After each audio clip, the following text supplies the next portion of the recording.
Hey everyone, welcome to my very first video. I'm so excited to have you here. Today, I'm going to share a spine-chilling Reddit story with you that seriously creeped me out when I read it. And trust me, you're going to want to stick around for this one. I'm either experiencing psychosis or my family is playing a cruel trick on me. It's a big jump between those two options. I get that, but at this point I truly cannot tell what the truth is. I think there needs to be a bit of context here. I'm 24 and live in the UK, but I was born in New Zealand, and that's where my parents and brother still reside. I moved abroad after university and haven't seen my family since before the pandemic. There's a lot of history there. Like most families, we have unresolved issues. The short of it is my parents and brother get along great, a complete unit, and I'm the odd one out. I think it's also important to admit I have been diagnosed with generalized anxiety disorder. The rest of my family is normal.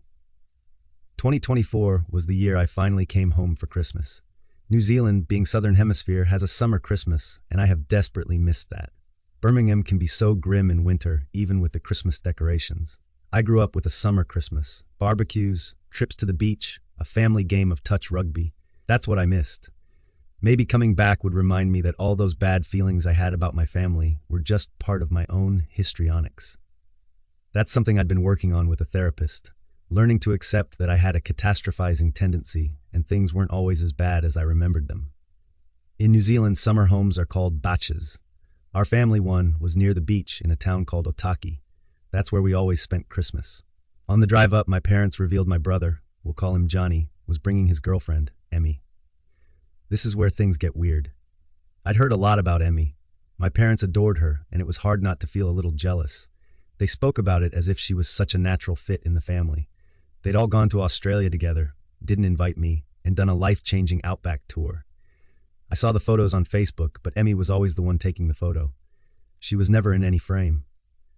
Admittedly, I'd spent a few late nights stalking Johnny's social media to try and gain more insight into Emmy.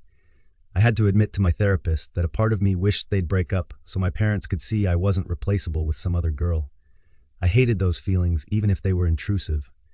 Emmy had an Instagram, but it was locked down. All I could see was her tiny little profile pic, a mannequin head with a black wig. That told me nothing about her, or I thought it didn't. My parents and I arrived first to the Bach. Johnny and Emmy were coming up the next morning. It was hard to listen to my parents talk about all the memories they'd made since I'd been away. They'd retired, gone on cruises, tours, and made a comfortable life for themselves.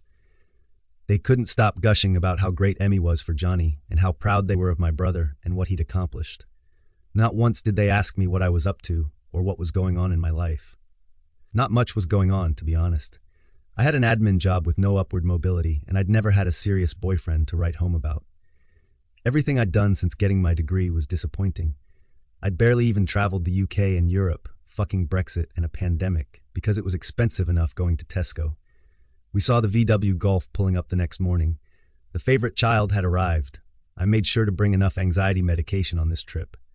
I almost considered doubling my dose just to make it through this Christmas. Johnny came in with the luggage. His dog barged past him and jumped right on me. I hated dogs. I was actually scared of them. He didn't tell me he was bringing a dog. By the time I got back from the bathroom and calmed myself down, Emmy and Johnny were on the couch in the living space. This may seem pedantic, but in the Bach, we all had our sitting spaces. Dad got the green armchair, Mum got the rattan chair, and Johnny and I got the couch. He sat on the left and I sat on the right. Emmy, of course, was sitting in my seat. That's what I noticed first before I even figured out what else was amiss. Awkwardly, I went to the kitchen to get myself a spare chair and pulled it up to the conversation. Only then did I get a proper look at Emmy. It was a mannequin. She had a black wig on, but no facial detail. Only the faint outline of eyes, lips, and a petite nose. I could see the bendable joints had been positioned so she was sitting rigidly upright. "Oh," I said, laughing with surprise. I assumed it was a joke. Where's Emmy?" Everyone looked at me as if I'd grown a second head. Johnny looked at the mannequin as if it was talking, then back at me. "This is Emmy," he stated flatly. "You gone blind or something?" I looked to my parents to search for any answers. Neither of them had humorous expressions. They looked more concerned that I was going to ruin Emmy's trip. Okay, I'd play along, see how far this joke went. "Sorry, hi Emmy," I said, awkwardly putting out my hand to shake. I looked at the rest of them for approval. Emmy did not shake my hand. No shock. Awkwardly, I retracted it. A moment of silence, then they all laughed at a joke I hadn't heard. The dog jumped on the couch and started licking the page-white plastic of the mannequin's face. Johnny laughed. Such a mama's boy. The joke did not relent. I went to my room. My brother and I used to share a room, but now I had been put in the sleep-out so he could share with the giant doll, and tried to regroup. My family had never been pranksters. This seemed excessive and like an exhausting show to put on. Was it going to be like this all Christmas? It was time to get some answers. I was too afraid to ask them directly because of how I was ostracized, so I went to call Grandma. Her and I had an affinity that I didn't have with the rest of my family. I tried to ring her, but she didn't pick up. Not too surprising given she was staying with my uncle and his kids for Christmas. She'd probably left her phone off. My mum swung by the sleep-out with a very stern expression. "Why are you hiding out here?" she demanded. "You're worrying everyone." I apologized and said I would be back in soon. Mum started sliding the door shut and then paused. "Also, we need you to get over whatever you've got against Emmy. She was sensing that you didn't like her. She's a lovely gal, and I don't want her to feel unwelcome this Christmas. So get yourself together and at least pretend you care about this family." Those words pierced me like icicles. She slid the door shut before I could even reply. If her goal had been to hurry me up to come inside, it only slowed me down because now I was crying. Why were they making me feel so guilty over a doll? It was just cruel. Dinner came and went. I watched Emmy out of the corner of my eye, but tried my best to play along. Laughing with the family, laughed, asking questions to Johnny about how they met. They served her a plate of food, but she didn't eat any of it. Not surprising. Her position only changed when I was out of the room or not looking. My family must have been moving her. It was very unsettling. I moved to take my plate to the sink, and when I looked back, her head had been turned to face me. I shuddered and ignored it, doing my best to keep up a smile. As adults, we didn't exchange Christmas gifts anymore. I still brought them back little trinkets from the UK, but they didn't get anything for me. It was just a coincidence they all got each other a gift, including for Emmy. She got a bottle of perfume from Mum and Dad and a beach towel and swimsuit from Johnny. I had brought her a little statue of a bull since it was iconic to Birmingham. Maybe my family would start pretending it was a real bull and the joke would get bigger. We went to the beach as was a Kiwi tradition on Christmas Day. I forgot to bring a bloody swimsuit because it was hard to pack for summer when you were living in winter. I put on shorts and brought my Kindle. Mum took Johnny's dog for a walk along the beach, while Dad and Johnny went into the water.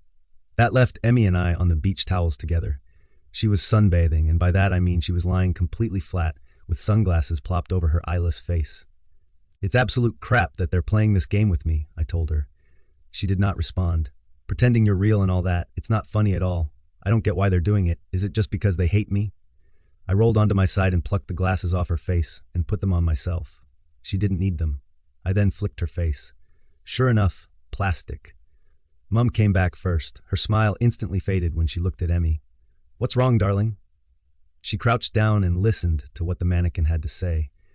She said my name with all the scorn of a mother finding a child who broke the fine china. "Why would you say those horrible things to Emmy? What is wrong with you?" Johnny and Dad seemed to hear the commotion and came out of the water. I was now sitting upright, legs hugged to my chest as protection. Johnny looked so furious I was actually worried he'd hit me.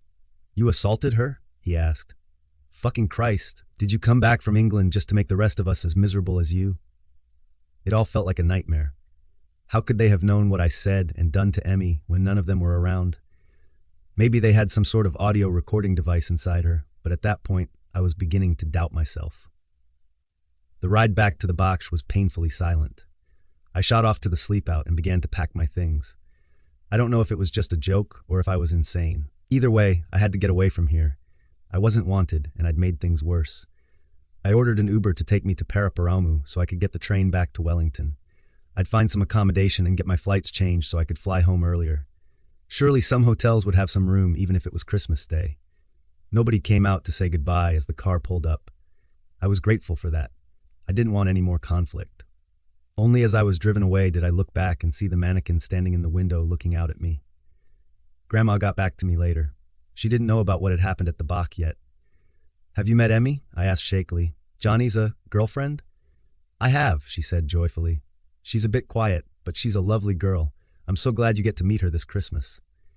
I had a lot of time to think during the 30 hours of transit back to the UK. The entire experience felt so surreal. When my workmates asked how my trip was, I didn't mention any of the details about Emmy. Nothing had ever made me question my reality more in my entire life. Maybe I was experiencing some sort of psychosis stemming from my anxiety about seeing my family.